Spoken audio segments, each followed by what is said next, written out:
네, 안녕하십니까. 저는 건국대에서 환경하고 화학을 전공하고 있는 김태우라고 합니다. 제가 이제 과제를 하는 과정에 있어서 인천시에 2040년 2040 환경보전 계획과 관련을 해서 조사를 하던 도중에 이제 인천시가 신규 소각장 관련된 문제가 있는 것 같아서 이제 의원님께 직접 여쭤보려고 이렇게 자리를 마련하겠습니다. 네, 그래. 네. 잘 왔습니다. 오늘 제가 이제 신규 소각장 관련해서 몇 가지 질문을 드릴 예정입니다. 네. 그거에 대해서 의원님의 의견과 인천시의 생각을 아시는 게 좀 있으시면은 말씀해 주시면 너무 감사할 것 같습니다. 그래요. 네. 네. 먼저 첫 번째 질문입니다. 현재 인천시가 하고 있는 신규 소각장 건립과 같은 환경사업의 경우에는 자료를 확인해 보면 서구 자체의 재정만으로는 진행이 좀 어렵고 오히려 무리한 사업이 아닐까라는 생각이 듭니다. 이에 따라서 사업의 축소로 이어질 수 있다고 생각하는데 중앙정부 혹은 즉 인천시가 추가적인 재정 지원을 하고 있는지에 대해서 먼저 여쭤보고 싶습니다. 당연히 그렇게 해야죠. 이거는 서구의 어떤 재정만 가지고 할 사항은 아니고요. 인천시, 광역시가 두 개구에 한 개의 소각장을 건립하려고 계획을 잡고 있어요. 그렇게 하면 국비를 지원받을 수 있기 때문에 그렇게 계획을 잡고 있는 거죠. 서구의 재정 가지고 할 수 있는 상황은 아닙니다. 네, 그러면 이게 지금 결론적으로는 이 현재 신규 소각되는 소각장이 수도권에 있는 쓰레기들을 이제 모아가지고 여기서 소각을 하겠다는 건데 그러면 경기도나 서울광역시 중앙정부 쪽에서 뭐 따로 의견을 제시한다든지 아니면 저희 인천시 서구에 어떤 혜택을 준다든지 딱히 그런 건 없었습니까? 그 문제는 좀 달라요. 왜 그러냐면 소각장은 각자 지자체에서 해결해야 될 문제예요. 서울시나 경기도가 우리 서구에 와서 소각을 한다? 그런 생각을 해본 적 없어요. 서울시는 서울시대로 소각을 해야 되고 경기도는 경기대로 소각을 해야 되는 거고 지금 현재 수도권 매립지가 환경적으로 침출수나 토양오염이나 이런 걸로 인해서 상당히 환경 파괴를 하고 있죠. 그로 인해서 우리 인근 주민들은 환경권, 건강권, 재산권까지 이 손실을 보면서 32년간 감내해왔다는 얘기죠. 그게 원래는 92년도에 협약을 할 당시에 16년도면 종료를 하게끔 돼 있었어요. 그때 당시는 용역을 했을 때 쓰레기 분리수거나 종량제나 음식물 쓰레기가 분류되지 않았을 때 용역한 결과가 3일치까지 다 차는 걸로 돼 있었는데 이것이 음식물을 분리수거하고 또 재활용 분리수거하고 이러다 보니까 반으로 줄어서 2매립치까지 밖에 안 찼죠. 그러다 보니 2016년도에 종료를 하려고 보니까 3매립이 남은 거예요. 그러다 보니까 서울시나 경기도나 환경부에서는 계속 묻자.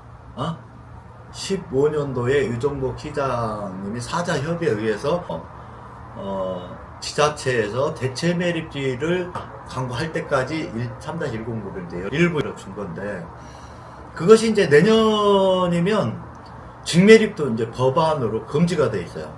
그래서 소각제만 매립을 해야 되는 그런 상황이죠. 그렇다면 이게 이제 와서 사실은 소각장을 뭐 이제 하느냐 안 하느냐 이런 거 얘기 나온다는 자체가 행정적인 미스고 진작 서울시나 경기도나 인천시는 소각장을 마련했어야 된다.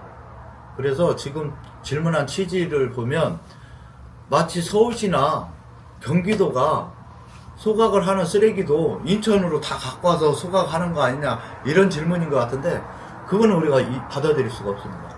그렇게 할 수도 없는 거고 이 쓰레기만큼은 각 지자체에서 해결하게끔 돼 있어요. 그래서 그 질문 취지가 서울시, 경기도 쓰레기를 인천에서 도맡아서 소각한다. 그런 질문은 받아들일 수가 없다. 질문 자체를 받아들일 수 없고 받을 수도 없다. 이렇게 생각을 하시면 될 것 같습니다. 네, 감사합니다. 너무 제가 알고 싶었던 내용과 그 추가적인 내용까지 깊게 너무 잘 설명해 주신 것 같습니다. 네, 다음 질문 드리도록 하겠습니다. 다른 지역 얘기인데요. 이제 청라소각장에서 환경오염, 대기질 오염, 그리고 분진, 그리고 소음 관련해서 다양한 도시 문제가 발생해서 이제 청라 주민들이 민원을 많이 넣은 걸로 알고 있었습니다. 그런데 그러한 민원에 따라서 그 청라 소각장이 이제 오염이 어느 정도 진행되고 있고 그러한 수치들을 청라 주민들에게 깨끗하게 공개할 의무가 있는 것으로 알고 있는데 제대로 된 공개가 이루어지지 않은 걸로 저희가 알고 있습니다. 근데 이러한 불신으로 인해서 서구 소각장을 건립하는 거에도 시민들이 불신을 하고 있어서 이러한 문제들이 수면 위로 드러난 것이 아닌가라는 질문을 한번 드리고 싶습니다. 뭐 아무래도 뭐 주변에 있으면 불편한 건 맞죠. 여러 가지 불편한 건 많이 있지만 친환경적으로 소각장을 운영하기 위해서는 현대화 시설을 새로 해야 되는 게 맞겠죠. 기술적인 발전이 좀 더 있어야 된다라고 말씀해 주시는 거죠? 그렇죠. 예, 기술적으로도 많이 발전을 했고 또 청라 소각장 같은 경우는 내구년이 좀 돼서 현대화 시설을 하면 더 친환경적으로 할 수 있지 않겠나 이렇게 보고 있죠. 예.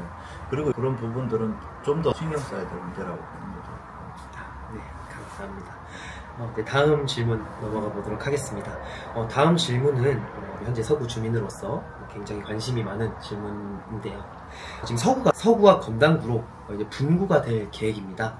근데 이러한 분구가 서구 소각장 건립에 대한 어떤 영향이 있는 것인지, 이제 서구 입장에서는 이제 뭐 주민 대표 참여 및 입지 선정위원회를 설립해서 뭐 입지에 대한 어떤 주민의 의견을 수렴한다든지 아니면 지원 수단에 대해서 어떻게 의논을 좀 해볼 만한데, 그러한 시도를 서구가 좀 하고 있는지, 하고 있지 않다면 어떤 입장을 가지고 있는 건지에 대해서 좀 여쭤보고 싶습니다. 이 소각장 문제는 지금 이 시점에서 하기보다는 미리 준비를 했어야 되는 게 맞는 거고요. 내년 7월이면 검단구로 분구가 되는 시점에서 서구청이 서둘러서 오리동에 2군데를 선정하고 검암경도 쪽에 1군데 선정해서 검단으로 떠넘기려고 하는 뉘앙스로 비춰지는 행정이 문제가 있다. 이것은 어차피 지금 해도 금방 뭐 소각장이 건립되는 것도 아니고 분구가 된 다음에 검단구하고 서구가 서로 다시 논의해야 될 사항이다. 네, 감사합니다.